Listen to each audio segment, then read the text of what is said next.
Olá, meus amores. Então, nós vamos agora rever um pouquinho do assunto de história, porque eu acho inevitável a gente falar sobre a história do Brasil e não relembrar os assuntos que foram dados.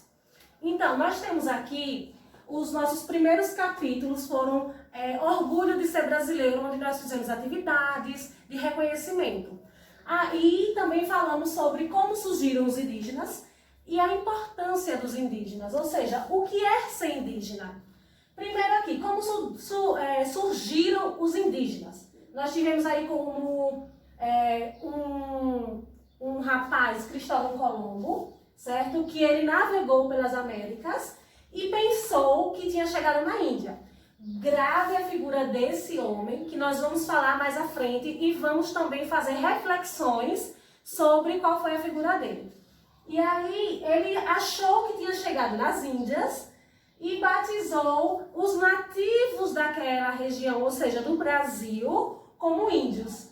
Porém, quando ele batizou como índio, ele estava generalizando, ou seja, o índio. O índio não era somente aquele ser. Existia índios diferentes, de diferentes etnias, ou seja, os índios não se viam como um povo unificado, pois eles estavam em diversos locais dos territórios, tinham costumes diferentes, formas diferentes, aspectos diferentes em cada tribo, então eles não se viam como um povo unificado. Mas Cristóvão Colombo unificou esse nome, mas não vamos generalizar, certo? Não se sabe a verdadeira história de como os indígenas chegaram no Brasil, ou seja, ainda não se sabe essa história. Se pensa que há 20 mil anos atrás nós tivemos a figura dos povos que atravessaram a Ásia e a América do Norte em uma passagem congelante por esses continentes e chegaram ao território que hoje se chama Brasil. E aí, com isso, eles se espalharam em todos os territórios, formando tribos diferentes, em locais diferentes e, como eu disse, em costumes diferentes. E a gente entende agora o porquê não pode generalizar. Então, eles viviam da caça, da pesca e da agricultura de subsistência. Professora, eu não me recordo o que é subsistência. Ou seja, o que é existência? É a forma mínima de estar ali. Ou seja, de como a condição de vida. E eles, de subsistência, quando eu digo que eles viviam da agricultura de subsistência, nós vamos relembrar que eles viviam nas condições mínimas do ideal de condição de existência, certo? Depois eu vou pedir para vocês irem no dicionário, buscar essa palavra, fazer uma colocação em frase para afiar essa língua aí portuguesa, certo? Na maioria das vezes eram seminômades, ou seja, os nômades são aqueles que ficam indo de lugares, modificando. Então eles eram seminômades, ou seja, eles iam, ficavam ali naquele local, utilizavam os recursos, que era a caça, a pesca, e todas aquelas questões que eles viviam ali, e com isso acabava aqueles recursos daquele local que aquela tribo estava, por exemplo. Então eles iam para outra tribo ou para outro local e formava novamente um novo espaço onde eles iam caçar, onde eles iam pescar, sendo que conforme esses recursos iam se esgotando, eles faziam essa questão de seminômades, eles saíam daquele local e iam para outro, e com isso, aquele outro local que eles viviam ia tendo uma recuperação. Ou seja, eles não mexiam mais ali ia se recuperando normalmente, gradativamente, certo? Professora, e o que é ser indígena? É só tocar, aquela questão que a música? Não só isso, há muito mais em ser indígena. Ou seja, quando o indígena pega um celular, quando ele está na sociedade, quando ele está nas escolas, nas universidades, ele está deixando de ser indígena porque ele não está naquela tribo. Não, ele não está deixando de ser indígena. E isso é um dos questionamentos e direitos que eles vão atrás, certo? Porque eles não deixam de ser indígena. Isso está errado. Se você pensar assim, nós estamos errando na forma do pensamento. Nós temos que rever os nossos conceitos. Porque com o avanço da tecnologia, não é só o avanço da tecnologia em si, celular, computador, não. Da tecnologia de informação. Ou seja, por onde essa informação está indo, onde está repercutindo e pegando as pessoas. Com o avanço dessa tecnologia e a facilidade que nós temos hoje, nós estamos percebendo, né, que tem essa facilidade com a tecnologia, nós verificamos que aquela realidade que nós víamos sobre os indígenas era omitida. Ou seja, o que é omitida? Era ocultada, nem tudo se mostrava. Então hoje a gente está vendo a realidade deles e a busca que eles têm incessante sobre os direitos que eles têm, certo? E a cultura é forte e resistente, porque já vem há muito tempo aí tentando não se enquadrar, mas vem tentando ter o seu devido espaço como um povo, ser reconhecido. Ou seja, hoje está ameaçada a professora? Sim, sempre esteve. Esteve ameaçada, assim, com a chegada dos portugueses e toda essa história que nós vamos ver. Então, esteve ameaçada. E aí, realmente a busca que eles sempre têm, que é a do direito deles, e a gente tem que apoiar, sim, os indígenas. Eu vi uma frase de um indígena muito interessante que eu vou passar para vocês. Ele disse na seguinte frase: ser indígena é querer defender seus costumes, se sentir parte de um povo e não deixar os aspectos serem esquecidos. Ou seja, eles querem somente se sentir parte, ter direito como qualquer outra pessoa. E nós temos aí a herança indígena, né, que nós já falamos, que são os medicamentos, a alimentação, na confecção dos materiais, dos instrumentos. Então nós temos esse traço indígena na nossa cultura, na nossa fala. A professora Adriana contou uma história aos alunos dela muito legal e nós vamos ver junto com a professora Adriana essa história bem legal da nossa fala, do tupi. E aí eu deixo para vocês dar uma olhada nesse vídeo. Vamos para o outro assunto. Dando continuidade, nós tivemos também as grandes navegações, certo? Que é um movimento de sair ao mar feito principalmente pelas monarquias de Portugal e Espanha. E qual era o objetivo dessas monarquias? Ou seja, o objetivo delas era chegar até o Oriente, chegar até a Índia. E tinha como finalidade a rota comercial, essa busca por especiarias. Especiarias em quê, professora? Em ouro, em temperos, como cravo, canela.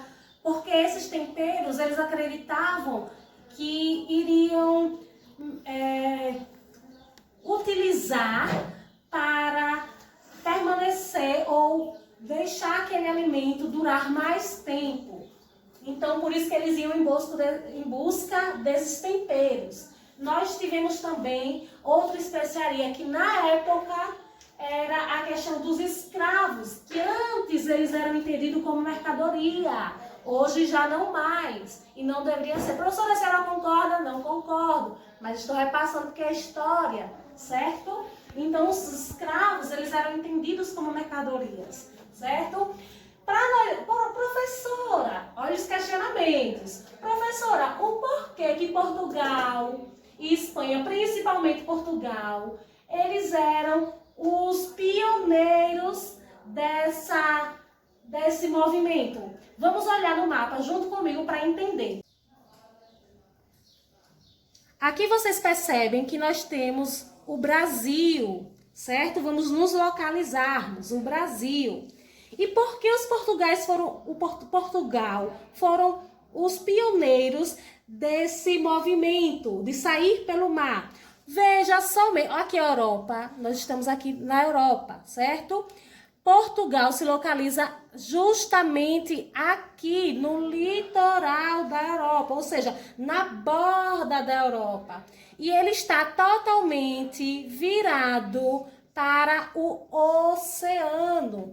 Então ele tem essa experiência, essa facilidade, pois ele está na borda da Europa, certo? Então ele está virado para o Oceano Atlântico.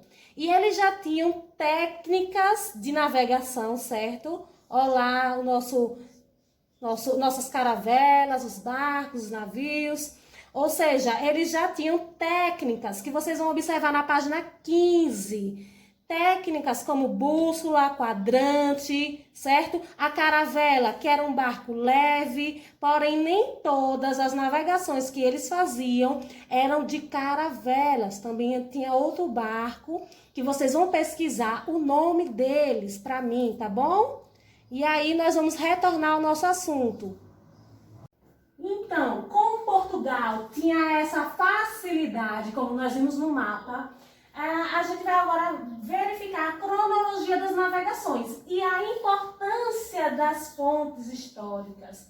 Porque nas fontes históricas tinha os relatos dos viajantes.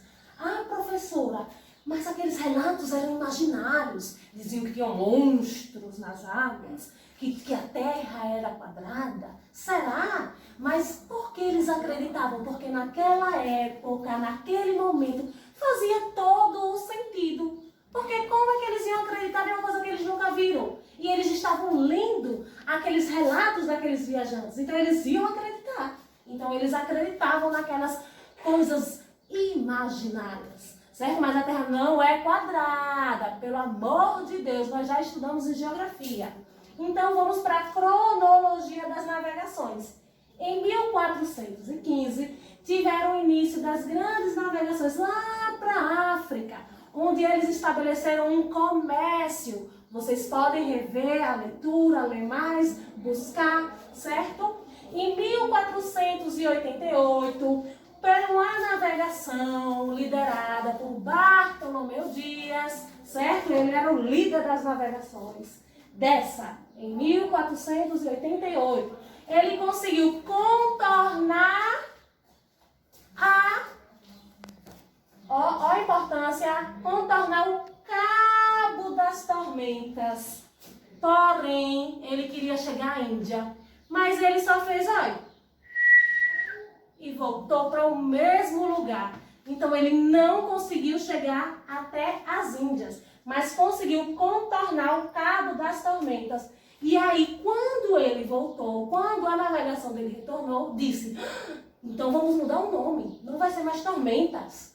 Porque o Cabo das Tormentas era porque aqueles mares terríveis, de assustadores, que diziam lá nos relatos. Aí eles disseram bem assim, vou colocar Cabo da Boa Esperança. Aí foi seu amiguinho lá em 1498, Vasco da Gama, que aí, já sabendo que ia passar pelo Cabo da Boa Esperança, antigamente chamado Cabo das Tormentas, foi o primeiro a chegar na Índia. Ou seja, ele conseguiu chegar na Índia, mas ele foi o segundo a passar pelo Cabo das Tormentas, tá bom?